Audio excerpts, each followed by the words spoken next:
Some killers are sloppy. Some leave trails. But some almost got away. These are the cases where everything went right for the murderer until it didn't. One small mistake, one missed detail, and justice caught up with them. These are 7 real-life killers who committed the almost perfect murder. Make sure you watch till the end, because the final case might just be the most chilling of them all. If you're fascinated by the dark side of human nature, the minds of killers, and how justice finds a way, subscribe now and turn on notifications. New stories drop every 2 days, and trust me, you don't want to miss what's coming next. Dennis Rader, the BTK killer. For decades, Wichita, Kansas, lived in fear. A phantom killer was stalking its neighborhoods, breaking into homes, binding his victims, torturing them, and then finishing them off in a methodical, cold-blooded fashion. He called himself BTK, bind, torture, kill. But the most chilling part? He would vanish into thin air, leaving almost nothing behind. No fingerprints, no witnesses, no real leads. He was a ghost that enjoyed writing taunting letters to the media and police, bragging about what he'd done. And then, just as suddenly as he appeared, he went silent. The murders stopped. For years, there was no trace. People assumed the killer had died, been imprisoned, or simply moved on. Life in Wichita began to feel safe again. But what no one knew was that the monster never left. Dennis Rader, husband, father, church council president, compliance officer, was still there. Still watching. Still hungry. By the early 2000s, the BTK case had faded into the background. Then, out of nowhere in 2004, a letter arrived. The killer was back. He wanted recognition, legacy, even admiration. But times had changed. Technology had changed. And BTK had not. He began sending packages again. Letters. Items taken from crime scenes. And then, the mistake. He asked police if he could safely communicate with them using a floppy disk. Could it be traced? He asked. The police, seizing the opportunity, replied in the media, "No, of course not. It's safe." He took the bait. BTK mailed in a purple floppy disk. What he didn't know was that even deleted files can leave behind digital fingerprints. Metadata embedded in the disk contained a chilling clue. The file had been last saved by someone named Dennis. The disk had been used at Christ Lutheran Church. A quick search revealed a Dennis Rader on staff there. He fit the age profile. Lived in Wichita. Had a family. Seemed completely normal. Police put him under surveillance. They needed more. They obtained a warrant to test his daughter's medical records for DNA. It matched the crime scene samples. The ghost had a name, Dennis Rader. When they arrested him in 2005, the town was in disbelief. A man who had helped neighbors with yard work, who enforced community codes, who attended Sunday services. But behind that mask of civility was a calculating killer who'd murdered 10 people and might have done more. His downfall, not forensics, not eyewitnesses. It was pride, ego, the need to be seen. BTK had to remind the world who he was, and that impulse ended everything. What if he hadn't sent that disc? What if he stayed silent? Would BTK still be out there? Sometimes, the smallest mistake is all it takes to bring down a monster. Mel Ignato, the tape that wasn't meant to be found. To the world, Mel Ignato was a grieving ex-boyfriend. Calm, cooperative, and just as devastated as the rest of Louisville over the disappearance of Brenda Schaefer in 1988. They'd had problems, sure, but murder? No one could pin it on him. The case went to trial. The prosecution had suspicions, but no physical evidence. No body, no weapon, just a hunch that Mel wasn't as innocent as he appeared. The defense tore through the holes in the case like paper. The jury returned a verdict, not guilty. Mel walked out of that courtroom a free man. Cold, smug, untouchable. But justice, as it turns out, has a strange sense of timing. Months later, the house where Mel once lived changed owners. A couple moved in and began routine renovations. As the air vent in the hallway was removed, something fell out. A package. Sealed. Forgotten. Inside were photo negatives, nearly 24 of them. What they revealed would haunt even seasoned detectives. Brenda Schaefer bound. Gagged. Naked. Bruised. And very much alive in the photos. She hadn't vanished. She had been tortured, murdered, and documented. The photos had been taken in Mel Ignato's bedroom. Suddenly, everything made sense. Witnesses came forward, recalling strange sounds, erratic behavior. One of Mel's former lovers admitted he had bragged about beating the system. He had buried Brenda under a freshly poured concrete slab in his backyard, just feet from where police had once searched and missed. It was all there, everything prosecutors had needed, except now, the law was handcuffed. Double jeopardy. He'd already been tried for Brenda's murder, acquitted, and in the eyes of the justice system, that chapter was closed. The photos were damning, but useless in court. Mel couldn't be retried for the same crime, no matter how guilty he was. The headlines exploded. People were furious. How could the law protect a killer just because it was late to the truth? Mel lived out his final years in disgrace. A man branded by truth, not justice. His reputation ruined. His guilt public. But not a single day in prison for Brenda's murder. He died in 2008 after a fall in his home, alone. No trial. No sentence. Just silence. A killer who got away with it, but not without the world knowing what he did.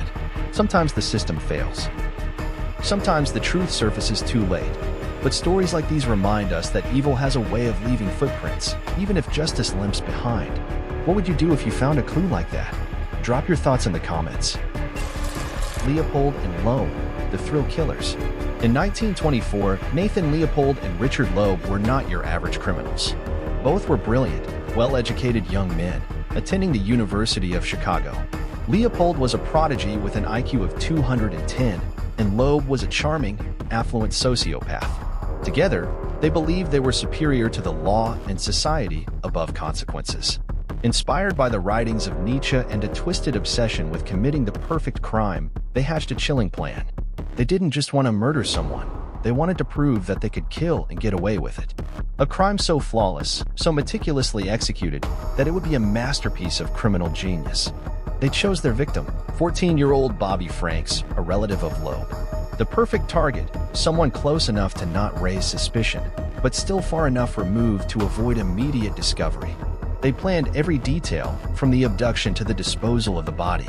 On the day of the murder, they lured Bobby into their car with the promise of a ride. But instead of taking him where he expected, they drove him to a remote location, where they cruelly killed him. The plan was simple: murder him, hide the body, and never get caught. They even went so far as to use hydrochloric acid to disfigure Bobby's face in an attempt to make identification impossible. They believed that the evidence of their crime would be wiped clean. The perfect crime, right? No one would ever be able to prove they were responsible. But fate had other plans. In a bizarre twist of fate, Leopold had dropped something, a seemingly insignificant object, at the scene of the crime. His custom-made, expensive glasses. Just a small clue. But sometimes, the smallest details are the ones that destroy even the best-laid plans. Investigators quickly found the glasses, and soon, a trail of evidence led straight back to the two young men. What seemed like a flawless murder began to unravel. The more they looked, the more they found. The web they'd woven was slowly closing in on them. But here's where the story takes a darker turn: their motive. Leopold and Loeb didn't act out of anger or revenge. Their crime was committed for sport, for fun, a sadistic thrill. They believed they could outsmart the police, outweed everyone, because they thought they were intellectually superior.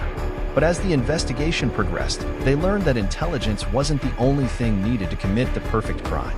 Once arrested, the two men showed no remorse. In fact, they thought they could manipulate their way out. Their defense tried to argue that they were above the law, but the court wasn't fooled. The plan had fallen apart. Leopold and Loeb were convicted and sentenced to life in prison. What started as a cold, calculated crime had ended in their downfall, not because they were caught red-handed, but because of one tiny mistake: those forgotten glasses. The perfect crime? No. A crime that led to an even greater downfall? Absolutely. Do you think they would have gotten away with it if they hadn't dropped the glasses? Michelle Anderson, The Family Massacre. It was Christmas Eve, 2007, a night that should have been filled with family, love, and warmth. But for Michelle Anderson, it was the night her chilling plan would come to fruition. In the small, quiet town of Carnation, Washington, Michelle had invited 6 of her own family members to her rural home for the holiday gathering. What they didn't know was that the celebration would soon turn into a bloodbath. An unthinkable massacre orchestrated by someone they trusted most. Michelle had been quietly harboring a deep resentment toward her family. Years of unresolved anger, simmering hatred, and festering grudges had reached a boiling point. The catalyst for the killing spree was her long-standing feud with her father, who had not supported her financially. But it wasn't just him she wanted to punish, it was everyone. Michelle had spent months planning the murders, knowing she could execute the crime with perfect precision. She lured her family members to her home under the guise of a Christmas celebration. Her cousins, her uncle, her aunt, and her parents each arrived, unaware of the horror that would unfold. As the night wore on, she made her move. One by one, Michelle murdered them with ruthless efficiency. But the perfect plan she thought she had, one that would never point back to her, was unraveling in ways she could never have predicted. Michelle had forgotten one critical detail: the power of technology. Cell phones, an innocent and often overlooked tool, would be her undoing. While her family lay dead in her home, her cell phone was buzzing, unanswered calls, messages left on voicemail, and GPS tracking that would soon reveal everything. Unbeknownst to her, detectives were using digital footprints to trace her every move. They knew the exact moment she made the fatal calls to her family, the time and place she had left the scene, and, most damning of all, her own phone's location. As the hours passed, Michelle's calm demeanor began to crack. She had no idea that the tech world, in its simplest form, was going to expose her. The detectives, following the breadcrumb trail of unanswered calls and cell phone pings, tracked her down. When they arrived at her home, Michelle was already planning her escape. But there was no escaping the truth. The phone calls, the evidence, and the bloody scene told a story that even she couldn't deny. Her arrest was swift, and her cold, emotionless confession left the world stunned. Michelle had planned and executed the near-perfect massacre, but the digital world, the same world she had used to lure her family, had become her Achilles heel. The very technology she ignored had ensured her capture. The question echoed: how had she thought she could get away with such a horrific crime when the entire world is connected through technology?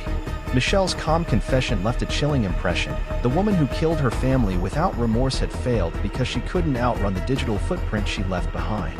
Michelle's massacre was a meticulously planned crime, but her reliance on a seemingly trivial detail, technology, brought her to justice. Do you think she would have gotten away with it if not for the cell phone records? Let us know in the comments below. Mark Winger, the framed repairman.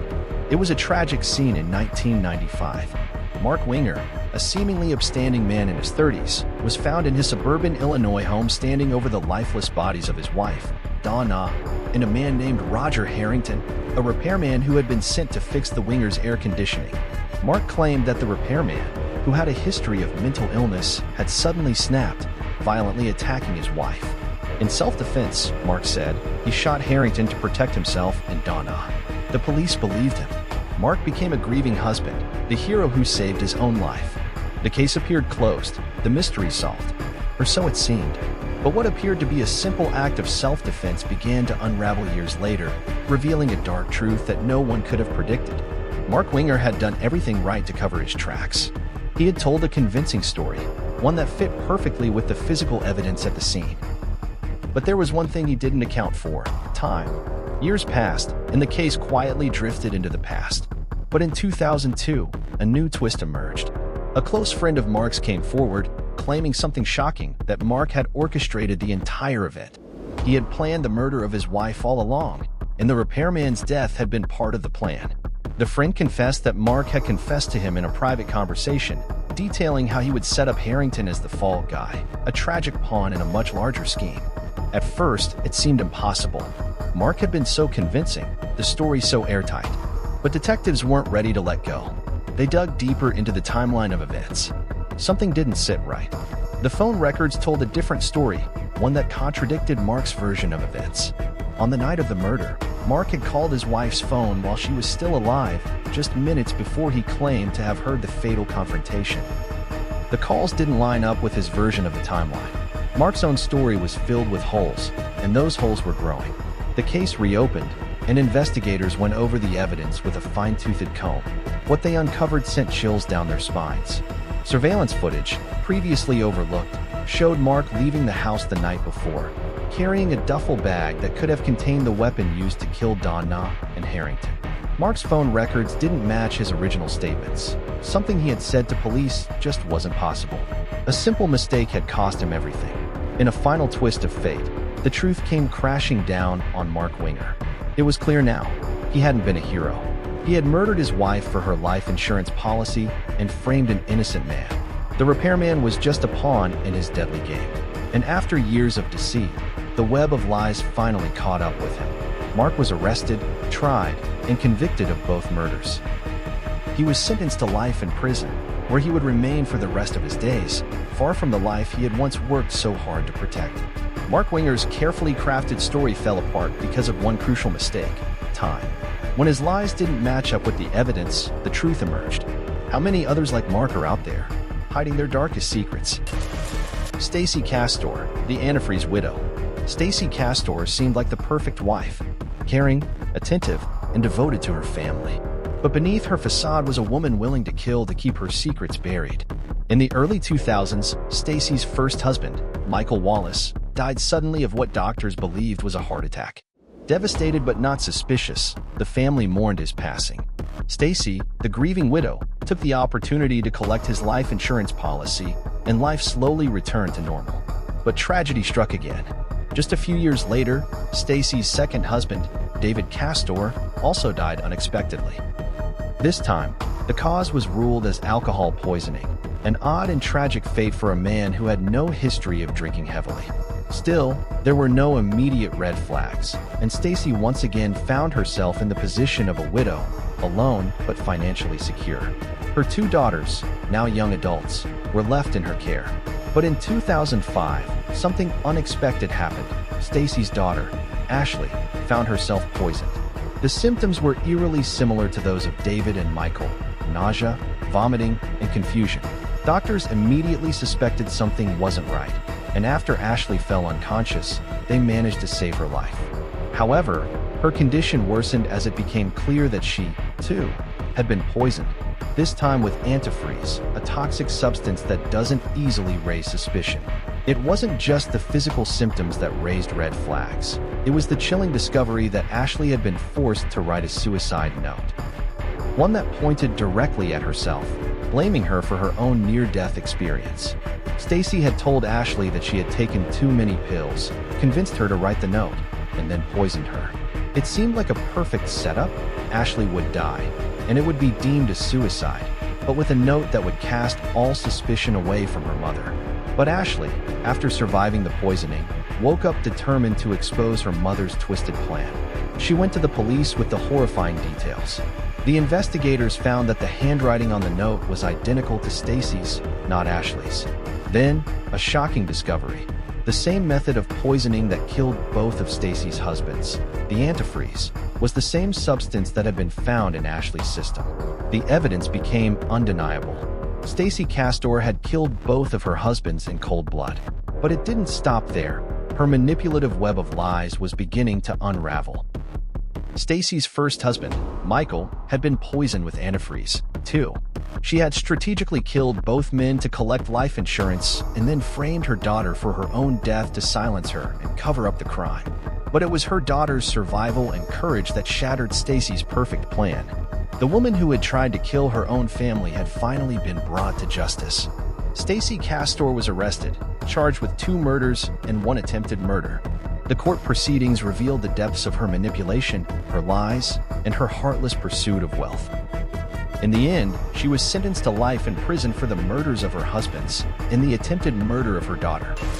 Thomas Capano, the high-profile cover-up. Thomas Capano was a man who appeared to have it all.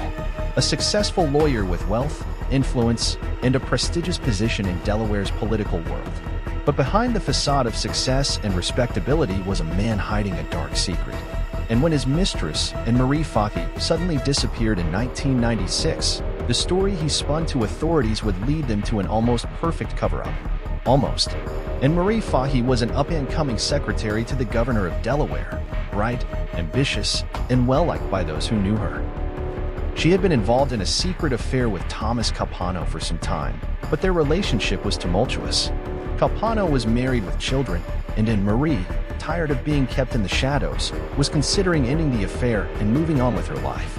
What Capano didn't know was that Marie had confided in her friends about wanting to break things off for good, and she had told them she was ready to expose their affair. On June 27, 1996, Marie Fahey was last seen leaving her job at the governor's office. She had plans for the evening, but she never showed up. Her phone calls went unanswered, and her friends began to panic when she didn't return home. A search began, but the authorities had no leads. Capano, seemingly unaware of the growing concern, told friends and police that Marie had simply left town without warning, a claim that seemed highly suspicious given her close ties to those around her. As the investigation unfolded, Capano remained calm, presenting himself as a concerned lover who simply didn't know where she had gone. But his behavior, though smooth, didn't sit right with detectives. There was something he was hiding. Little did they know, they were about to uncover a chilling truth that would tear apart Capano's perfect alibi. Weeks after Marie's disappearance, a fisherman stumbled upon a large cooler floating in the ocean off the coast of Delaware. Inside the cooler was a horrifying discovery: human remains, bloodied and lifeless. The remains were traced back to Marie. Her body had been carefully disposed of in an attempt to erase any trace of the murder. But one crucial mistake had been made. Capano had cleaned his house to perfection, erasing any trace of his crime, or so he thought. When forensic experts scoured the area, they found a single hair in his home, a hair that matched Marie's. As police delved deeper into Capano's life, they began to uncover disturbing details. Capano's timeline didn't add up. The fisherman who found the cooler wasn't the only one to unknowingly expose the high-powered lawyer's secret. A series of phone records, witness testimonies, and physical evidence pieced together the horrifying truth: Thomas Capano had murdered Marie Fahy. The details of the crime were chilling. Capano had lured Marie to his home under the guise of reconciliation, then murdered her in cold blood. He had meticulously planned the cover-up, attempting to make it look like she had disappeared willingly. But when Marie's body was discovered and the evidence began to mount, Capano's lies began to fall apart. In the trial that followed, Capano was convicted of first-degree murder and sentenced to life in prison. His fall from grace was swift, and the man who had once been a trusted member of Delaware's elite now faced a lifetime behind bars. Capano's attempt at the perfect crime unraveled in the most unexpected way. His lies, manipulation, and calculated cover-up were no match for the truth. What drives someone to murder and go to such extremes to hide their dark secrets? Each of these killers almost walked free. They calculated, planned, and covered every angle. But the truth has a way of surfacing. Which case shocked you the most? Let us know in the comments, and don't forget to subscribe for more twisted true crime stories that prove even the most perfect murder can fall apart. And as always, stay safe, stay aware, and I'll see you in the next one.